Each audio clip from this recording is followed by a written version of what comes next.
जवन भीम बनले पावा अखेई के कैले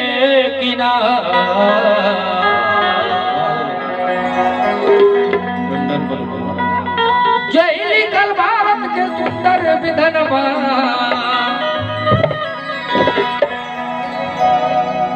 जय लिखल भारत के सुंदर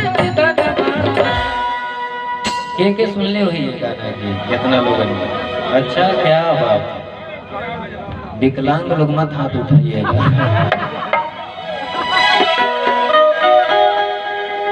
जय लिखल भारत के सुंदर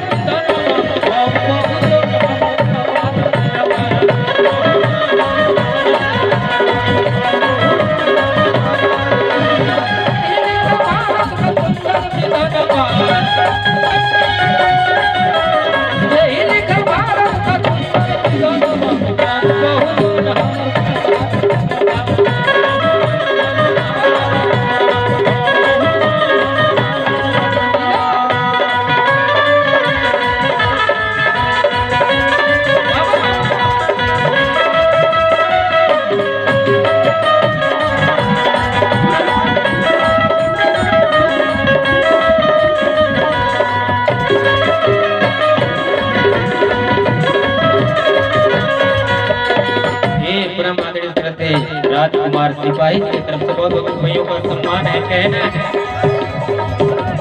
बहुजन के नैया डूबत रहे सागर खींच के कैले किनारवा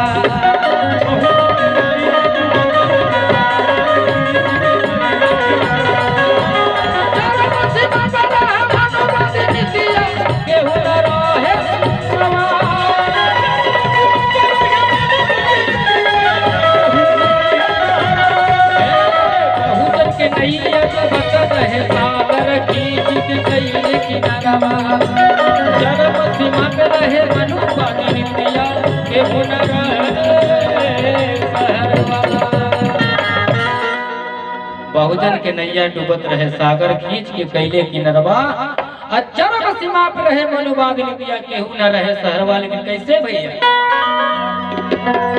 प्यासे के पानी मोरे बाबा अब भूखे के दिहली भोजन प्यासे को पानी और भूखे को भोजन और वो पानी और वो भोजन जो आप खाएंगे नहीं कोई बात जो आप खाएंगे आपका बेटा खाएगा उसका बेटा खाएगा उसका बेटा खाएगा उसका बेटा खाएगा कभी खत्म नहीं होगा। आर्टिस्ट है कम से कम यही बहाने से बता लेने दीजिए 10-5 मिनट ठीक।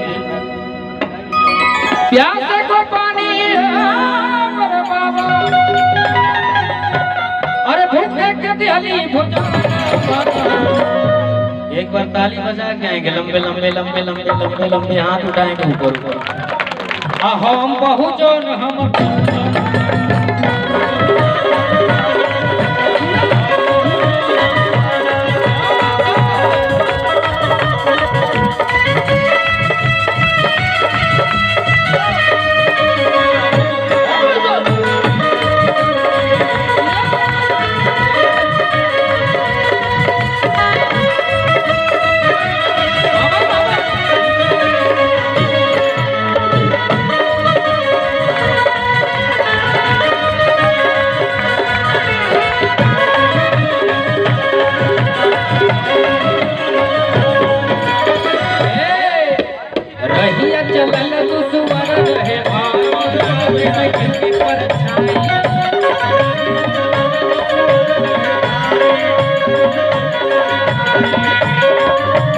जाति पाति भेद भाव भीम मोरे बाबा बल में दिहले मिटाई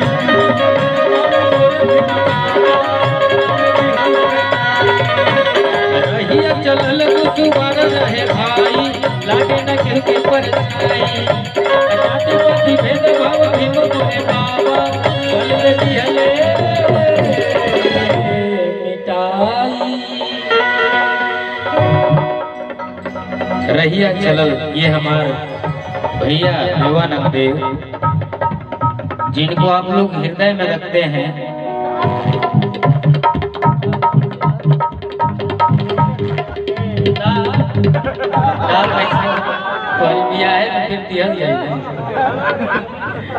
ये हमारे छोट भाई बबलू उर्फ हम लोग बचपन में अमिताभ बच्चन का आप भाई कुछ कहा ऐसे सुने के चक्कर में पड़ गए।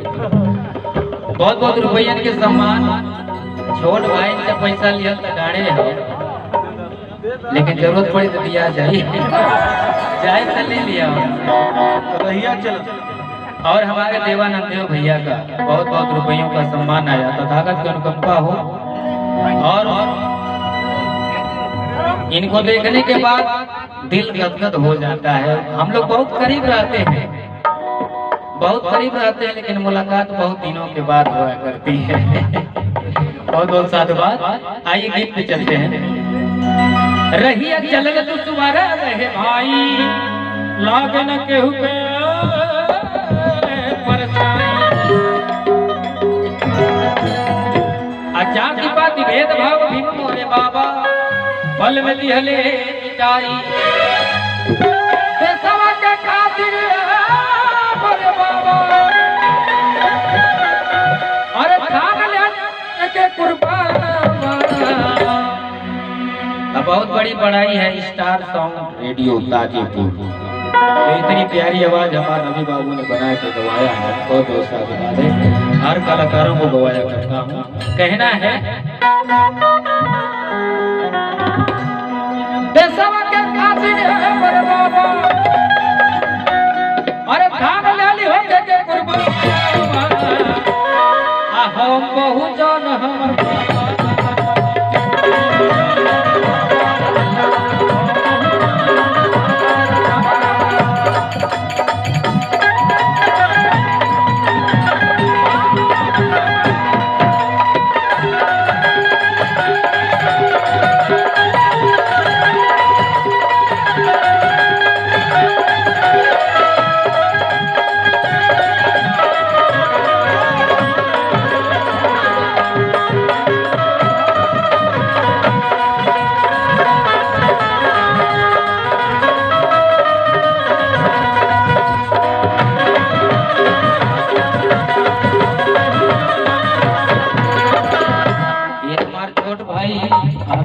तरफ से बहुत बहुत रुपयों का सम्मान है। जय भीम नमो बुद्धाय।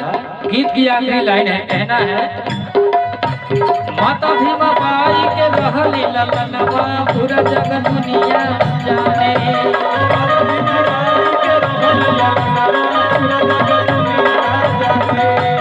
पिता राम जी रावा पाली कोस के नाने से कई सयाने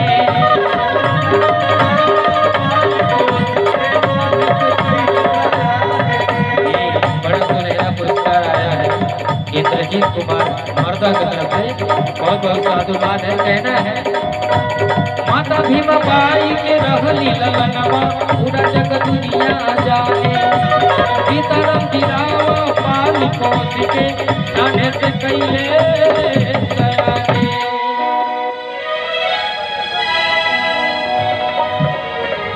ये हमारे किंकर भैया आप बड़े अच्छे सिंगर, बड़े अच्छे पैड प्लेयर और बड़े अच्छे एंकर भैया को पढ़ा मैं हमारे किंकर साहब को जो बचपन से एक मित्रता है। बहुत बहुत साधुवाद है और अच्छे कलाकार है। देखिए कहना है माता भीमा बाई के रहली ललनवा पूरा जग दुनिया जाने अब पिता राम जी राव पाल पोस के नाटे से कैले सयाने। पिता जिसको बाप कहा जाता है, बाप ही ऐसा शख्स है जो चाहता है कि मेरा बेटा मुझसे बड़ा बने और दुनिया में कोई माई का लाल पैदा नहीं हुआ चाहने वाला कि आप बड़ा हो सके। ये बहुत ऊंची बात है। मैं औकात में हो जाता हूँ इस शब्द को बोलता हूँ। बाप ही ऐसा शख्स है जो चाहता है कि मेरा बेटा मुझसे बड़ा बने, बाकी और कोई चाहने वाला है तो बताओ। कोई पृथ्वी पे पैदा ही नहीं। इसलिए हमारे राम जी राव बाबा साहब को पालन पोषण किया और पढ़ाई लिखाई कैसे। माता भीम बाट ललनवा पूरा जग दुनिया जाने, अब पिता राम जी राव पाली पोस के नाने से कैले सयाने।